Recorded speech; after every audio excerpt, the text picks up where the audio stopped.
DFC परियोजना में underpass की मांग तेज, दर्जनों किसानों ने प्रेस वार्ता कर किसानों ने रेल मंत्रालय से लगाई गुहार। कहा पानी का बहाव रुकने से गांव का बड़ा हिस्सा बंजर बनने की स्थिति में पहुंच सकता है। गया जिले के फतेहपुर मानपुर क्षेत्र के गेरे गांव के किसानों ने eastern dedicated freight corridor DFC परियोजना के तहत निर्माण कार्य में अंडरपास और जल निकासी व्यवस्था सुनिश्चित करने की मांग को गांव के रहने वाले श्याम नंदन सिंह के साथ दर्जनों की संख्या में गांव वालों ने संयुक्त रूप से प्रेस वार्ता कर गुहार लगाई। गांव के रहने वाले श्याम नंदन सिंह ने रेलवे अधिकारियों और रेल मंत्रालय को आवेदन सौंपा है। गांव के रहने वाले दर्जन किसानों का कहना है कि इस गांव में 200 घर हैं। यदि समय रहते अंडरपास और ब्रिज का निर्माण नहीं कराया गया तो गांव की बड़ी आबादी और सैकड़ों एकड़ कृषि भूमि प्रभावित हो जाएगी। ग्रामीणों द्वारा दिए गए आवेदन में प्रेस वार्ता कर बताया गया है कि गेरे गांव में रेलवे लाइन निर्माण के लिए मिट्टी भराई का कार्य तेजी से चल रहा है। इस निर्माण के कारण खेतों में पानी निकासी बाधित होने की आशंका है, जिससे खेती योग्य भूमि जल जमाव की समस्या से ग्रसित हो सकती है। किसानों ने कहा कि पानी का बहाव रुकने से गांव का बड़ा हिस्सा बंजर बनने की स्थिति में पहुंच सकता है। ग्रामीणों का कहना है कि खेती किसानी के लिए ट्रैक्टर, हार्वेस्टर और अन्य कृषि यंत्रों का खेतों तक पहुंचना आवश्यक है।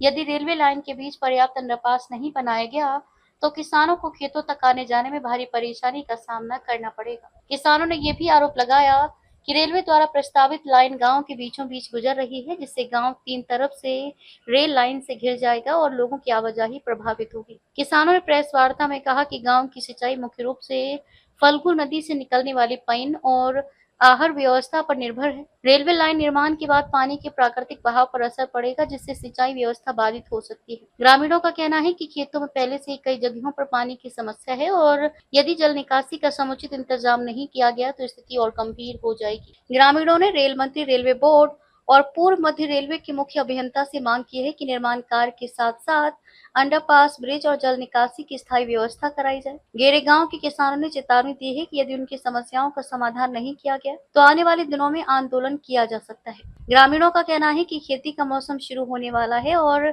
ऐसे समय में यदि समस्या का समाधान नहीं हुआ तो किसानों की फसल और आजीविका दोनों प्रभावित होंगी। आवेदन पर गांव के कई किसानों ने हस्ताक्षर कर प्रशासन और रेलवे अधिकारियों से जल्द कार्यवाही की मांग की है। गांव का निवासी हूं और जो आज का जो इशू है, जैसा कि आप सबको जानकारी है कि अभी रेलवे ट्रैक का निर्माण चल रहा है डीएफसी के द्वारा, और जिसका लोकेशन इस कदर गांव का बीचों बीच, जो उत्तर साइड हमारा ज़मीन का अधिकांश भाग उत्तर साइड में है और कुछ पोर्शन दक्षिण साइड में है, और पानी का जो स्रोत हमारा है दक्षिण साइड में है।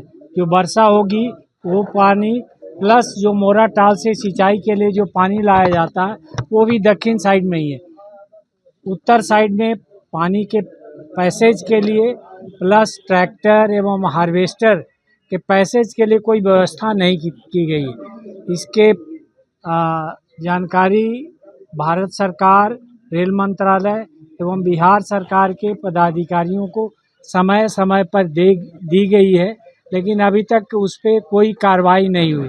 आहत होकर के आज गेरे गांव के किसान लोग यहाँ उपस्थित हुए हैं, और इतनी गर्मी में कुछ लोग मानपुर से भी, 1/4 किसान तो हमारे मानपुर में रहते हैं, वहाँ से भी आए हुए हैं, ताकि इस मुहिम को ज़्यादा धारदार बनाया जाए। जो समस्या है इसका अभी तत्काल निदान नहीं हुआ तो किसान काफ़ी आगे उग्रतर होंगे और आगे की कार्रवाई के लिए बिहार सरकार एवं रेल मंत्रालय को बाध्य करेंगे, ताकि उनकी सुविधाओं को ध्यान में रखकर कार्रवाई की जाए। आपकी जो मांग है वो स्थानीय जनप्रतिनिधियों को भी रखेंगे? हाँ, ये इसको लाया गया है। तो जब लैंड एक्विजिशन हुआ था, उसका नोटिफिकेशन जब आया था, मैंने खुद ही भारत सरकार के रेल मंत्रालय को लिखा था, रेलवे बोर्ड को अध्यक्ष को भी लिखा था, बिहार सरकार के मुख्यमंत्री को भी लिखा, भू अर्जन पदाधिकारी को लिखा गया। 2021 में ग्रामीणों ने लिखित आवेदन बिहार सरकार रेलवे मंत्रालय के संबंधित विभाग को फॉरवर्ड किया। अप्रैल के 21 तारीख को मैं स्वयं महेंद्रू घाट में निर्माण कार्यालय में खुद ही एक रिप्रेजेंटेशन, जिसमें सैकड़ों कृषकों का सिग्नेचर था विथ लोकेशन की कहाँ कहाँ पे हमको पानी का निकास और ट्रैक्टर और हार्वेस्टर का निकास का अथी किया जाए। आज उनके डिप्टी जो गया में बैठते हैं उनसे बात की गई, वो भी बातचीत से ऐसा नहीं लगा कि वो पॉजिटिव है हमारे मांगों को लेकर के।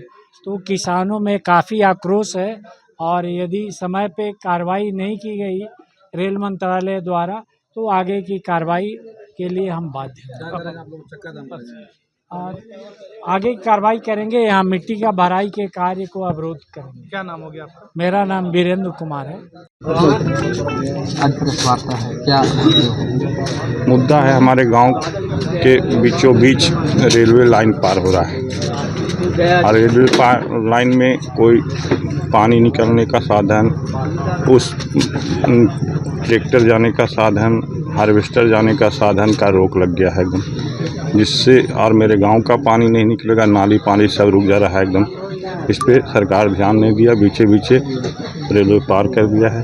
तो हम लोग उसी का मांग कर रहे हैं कि हमारा अब बीच में रेलवे लाइन बन रहा है, रेलवे लाइन के उस पार बहुत सा हम लोग का खेत है, उसका पानी हम लोग का इधर से ही, ताकि मेन स्रोत हम लोग का स्टॉक पॉइंट है जो ऊपर में है और ऊपर से नीचे पानी जाएगा कैसे, इस पे सरकार कभी सोचा ही नहीं। और हमारी समस्या है, उस समस्या के लिए हम लोग आज आपसे पूरे गांव मीटिंग किए हैं, मांग कर रहे हैं सरकार से, कितनी बार लिखे हैं, पढ़े हैं, पर कुछ सुन नहीं रहे हैं। आगे तो क्या रहेगा? आगे कुछ दिन कम मोहलत मांगेंगे, उसके बाद हम लोग धरना पे बैठेंगे, आंदोलन करेंगे। हाँ, पूरे गांव का लोग, मर्द मेहरारू सारे लोग बैठ जाएंगे पटरी पर। चाहे तो कितने लोग प्रभावित हो रहे हैं? इसमें पूरे गांव प्रभावित है, 200 घर है प्रभावित। इसमें कम से कम 1 से 2 हज़ार बीघा खेत का प्रभावित हो रहा है। सारी फसल ही मेरा मर जाएगा तो हम लोग खाएंगे कहाँ? गांव में रह के क्या करेंगे? पानी का एक ही स्रोत है, बस मेन स्टॉक पॉइंट मेरा ऊपर में है और पूरा खेत नीचे में है और बीच में से रेलवे लाइन लगा दिया है और पॉइंट निकलने का रास्ता छोड़ा ही नहीं, कोई जगह ही नहीं दिया। इस खबर पर आपकी क्या राय है? कमेंट बॉक्स में जरूर बताएं और हमारे चैनल को सब्सक्राइब जरूर करें।